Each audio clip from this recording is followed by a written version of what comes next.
Today's guest is someone whose videos I'm pretty sure everyone in tech has seen at this point, Alberta Devor, aka Alberta Tech. She spent 6+ years as an engineer at Google, and now she's building one of the sharpest creator careers in tech with almost 1 million followers across YouTube, TikTok, and Instagram, and videos regularly hitting millions of views. What I love about her work is how precise it is. The observations are specific, the timing is perfect, and it all lands because she's writing from inside the industry and not about it from a distance. So today I'm going to pick her brain as someone who went from building within Google to now building a very successful career outside of it, on where we're heading with vibe coding, what's actually happening to software engineering right now, and how technical people can build an audience in a way that feels honest. Alberta, welcome to the Agent Factory. Hello. Thank you for having me. I'm excited to be here. So you spent 6+ years at Google. I want to start there before anything else, because I think people see something like ex-Google on a bio and then their brain just kind of fills in the rest. So what were you actually working on day to day? So I started at Google straight out of school. I was originally working on Google Maps. I was doing mostly data infrastructure type of work. And then I moved over to YouTube, and I was working originally in educational features in YouTube. And then I got brought into a really cool area called YouTube Labs, which everybody should go ahead and check out. You can opt into some really cool AI features and like fun experiments. Awesome. And then you also kind of went full-time, obviously, on the creator side. I'd love to hear how you were thinking about it at that time and kind of what was pulling you towards it. Yeah, it was a hard decision. I love working at Google, at YouTube. Obviously, creating on YouTube has made me love YouTube a lot. So it was hard to walk away from actually being inside of the organization. But it just got to a point where this is the thing that I was waking up every day excited about. And it was something that I was really struggling to condense into nights and weekends. So it's been great to give it a little bit more time. Another thing I kind of want to get into is vibe coding, because you've done some of the best work out there on vibe coder versus programmer, vibe coding is gambling, the whole series. So you've clearly kind of been thinking about this for a long while in a very interesting angle. So for anyone who hasn't come across that term yet, how do you define vibe coding? Yeah, it's a tricky one because it means different things to different people. But I would say, to me, vibe coding is when you're using AI tools and you really have no idea what is going on behind the scenes. Some people might just say vibe coding is using AI tools in general on anything. But I think the reason the word vibe coding has a little bit of a derogatory tilt in the software engineering world is because of that first definition. One of the things I noticed watching your videos is that you're not just actually critiquing. There's actually a real affection there when it comes to how you're talking about technical terms like vibe coding, etc. So, for example, you talked about vibe coding fixed my imposter syndrome, and that actually hit 4.5 million views for a reason. So what were you actually exploring when you put something like that out there? Yeah, I mean, I'm coming from the perspective of actually working with these tools. And so it's complicated because, like I said, people can look down on vibe coding, but it also is like the reality of the industry. I think in that video, which if folks haven't seen it, it's a sort of a facetious video a little bit about how vibe coding cured my imposter syndrome by making me go from someone who said, I'm not a real programmer, I don't know all the ins and outs of programming languages, to someone who says, well, at least I'm not the idiot who thinks that localhost 3000 is something you can like text over to a friend. But it is hitting something real, which is that vibe coding is changing what it means to be in this industry, to be a programmer, to be an engineer. And it is sort of like changing the way people see themselves and their identities, which I think for a lot of people is sort of scary, not just losing your job, but losing what it means to be a technical person. So shifting gears slightly, I want to try something new if you're up for it. I've been using Antigravity, Google's agentic coding environment, and I thought it would be fun to vibe code something live and also kind of get your reaction in real time. No prep, I have not prepped this, so we'll see what happens if you're in. Sure, let's do it. Okay, quick context. Antigravity is an agent, not autocomplete. So it makes a plan, executes it, and then checks its own work. So I'm going to give it something to work with and then see where it goes. So here's the premise. I open HackerNews every morning, and then there's like 30 posts on the front page, and I have no idea which ones are actually worth reading and worth my time. The titles all sound super interesting, but the real signal, I'm guessing, is in the comments. And for me to do that, I would have to open every single one of them. That's not something I want to do. So what we're going to do is we're going to build something which scrapes the current HackerNews front page. And then for each post, maybe it looks through the comments and then ranks the post by which are actually worth reading. So let's take a look. I'm going to enter this prompt here. Script the current HackerNews front page for each post, pull the comments, rank the post, and then print the ranked list in my terminal. Do you get your inspiration from HackerNews? What's your signal? Are you on LinkedIn? Like, where exactly are you getting your developer signal from? I think I'm everywhere except for LinkedIn, unfortunately. I do love going through HackerNews. I like going through Reddit. I'm a big title person. If they have a clickbait title on HackerNews, I'm totally into that. I'm fine to click into that and then be disappointed later. But I respect you wanting to get the only legit stuff. There's so many, and I oftentimes feel FOMO, like if I don't read all of them, like maybe I've missed out on something important, but yeah, oftentimes not the case. Okay, came up with an implementation plan for the scraping and ranking, so I'm just going to proceed.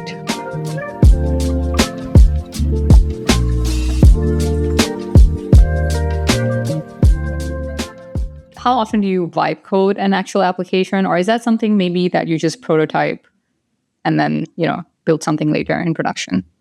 Yeah, I mean, I'm not building that much in production these days. So I don't have to worry as much about the code being correct. So when I am trying to do something small on my own, I do a lot of vibe coding. When I was at Google, obviously it's like a totally different story. You want to make sure these things are correct and good and not going to crash all of google.com. But definitely these days, it's a lot of vibe coding.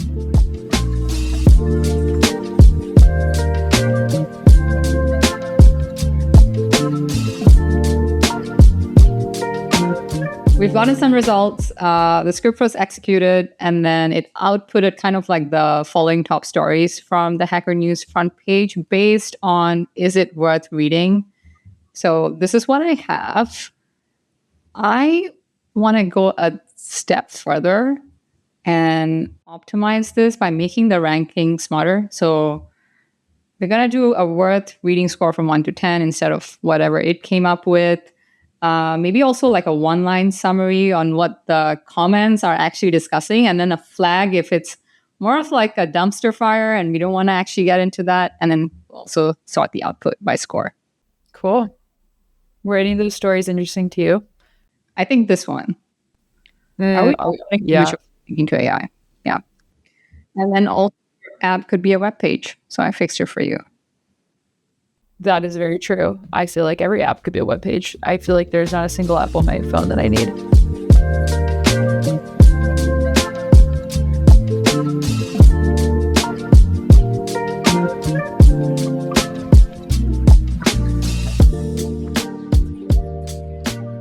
We now have better outputs. So cool. We got, better ranking out of 10.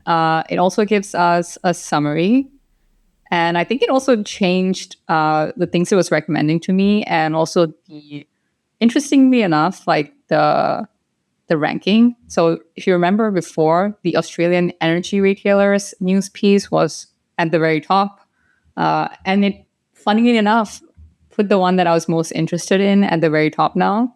It actually said that the news of your app could just be a web page might actually be a dumpster fire. Dumpster. I mean, there's like no right or wrong answer there. So fair enough. I like how to stop Claude from saying load bearing. That's so funny and specific. And why would anyone care? But okay, why not? Honest reaction, that was probably like 2 prompts. I wrote 0 code, and we kind of have something that works. And then, something that told us everything that was wrong by itself. It corrected itself and everything. So where does your head kind of go with something like this when you see how easily something can be built and how fast it can be built? Yeah, I mean, I worked with Antigravity a lot. It's great. I think that the things it produces are great. It's like funny. It's hard for me to like see the little AI-isms in all the blobs of text that go by, but it is so easy for me to see when I see the final output. I think there's something about AI writing that is just so comically obvious. But no, these things work. There's no question that these things work and that they can produce things. I'm glad I was able to like figure out whatever scraping or APIs is needed to get the HackerNews comments. I didn't even see that go by, and I don't even know how it decided to do that. But for this little demo that takes 5 minutes, like I don't really care how it gets that information. Yeah, and then do you also see that this is kind of where the future of software is heading, or do you think this is more of a balance between kind of like a setup for a quality crisis in a couple of years? What are your thoughts? I mean, yeah, this is definitely where software engineering is heading. What we haven't quite figured out yet is like the perfect workflow such that we do not create a quality crisis, right? Because if you are building something like this, and let's say it's doing scraping, and then let's say like whatever scraping you're using gets blocked the next day, if this was an important app, that app would stop working. So what we need to do is figure out how we can like review that code if this is something that is important and that we want to keep around, and how we can make sure that like every single line of code going into an important production system is something that we have full faith in. Obviously, like, we're not going to be doing that right now. We're not going to go through every single line of code, but not everything you build is for the purpose of a demo and a podcast. Here's also something that I've genuinely been wrestling with, and I love your take. So if a junior engineer can prompt an agent and get a working app on day one, they're kind of skipping the phase where you maybe write a bad version of it and then you learn from it. So where do senior engineers of 2035 come from? And also, how are you thinking about that? Yeah, I mean, it's a great question. Nobody knows what is going to happen in junior engineers right now. It is actually up to bigger companies like Google to make that decision. I wish it was up to me, but it's not up to me. The decision is basically like, is it still worth training these folks up so that they can turn into senior engineers? And in a lot of ways, like even before the advent of vibe coding, junior engineers were being hired to be trained up. You're paying someone, in a lot of cases, a lot of money for not that much output compared to someone who has, at least a couple years on the job. But right now, especially companies that are trying to bootstrap themselves, I totally understand why they want to skip hiring junior engineers and just go straight to folks that are going to be able to utilize all these AI tools, build something really big, and not fall into silly mistakes that junior engineers still can fall into, even though they have access to these AI tools. So I don't have an answer, but I do hope that we still continue hiring junior engineers and that there is a place for them. And I think very much related to exactly what you just said and what I just showed you a couple of minutes ago. So that post on HackerNews this morning, titled like, "Are we offloading too much of our thinking to AI?" 240 comments on that. So do you think there's something real of a concern there? Or is it maybe more of a version of anxiety that every generation of engineers, maybe like the generation before us, had, similar concerns when they were experiencing or faced with new tools?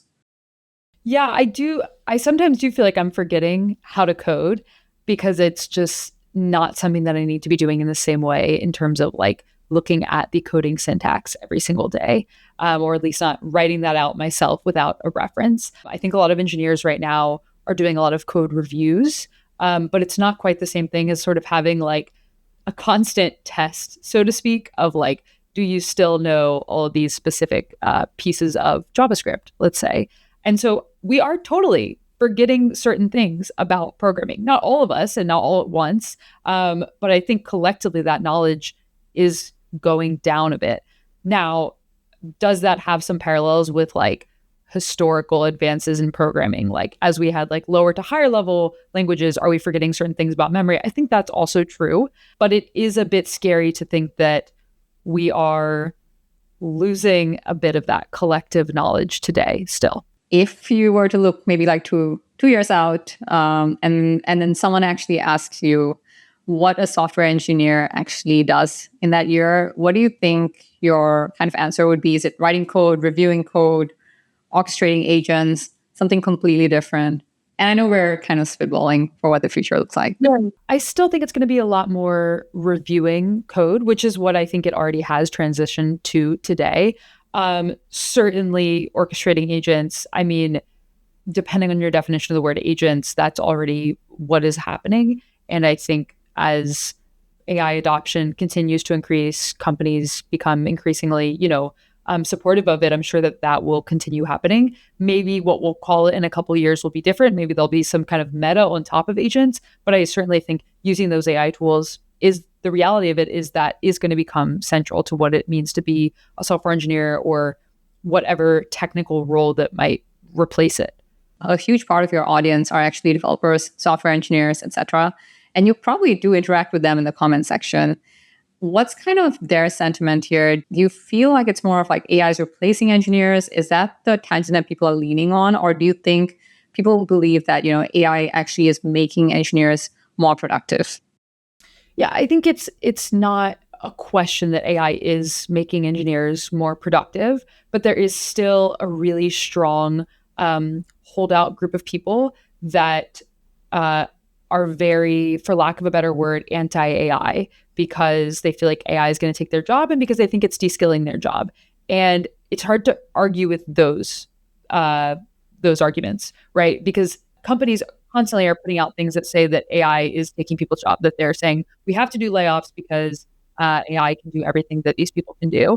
I feel like I have seen that less than I've heard that in the news. Like I see less actual stories about that because I think AI, while it is able to do so many things, people don't fully trust it to just go run loose and do all those things.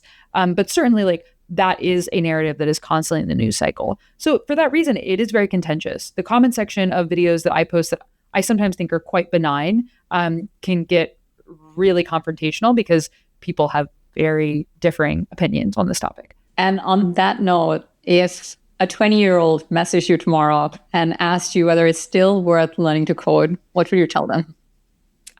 I would say it depends what kind of future you're looking for, what you want to do. Like the obvious thing is that if you wanted to be a research scientist in computer science, it obviously like you need to at least start with learning how to code, right? You need to know that language, that like vernacular, so you could at least talk about it so that you can know the basics so that you can build on top of that. If you are someone that just wants to build a startup and get a prototype out there quickly, then maybe you don't need to anymore. It's a spectrum between if you really want to understand it and you want to build your career on that, or if you want to sort of use it as a means to an end. So everybody's a little bit different.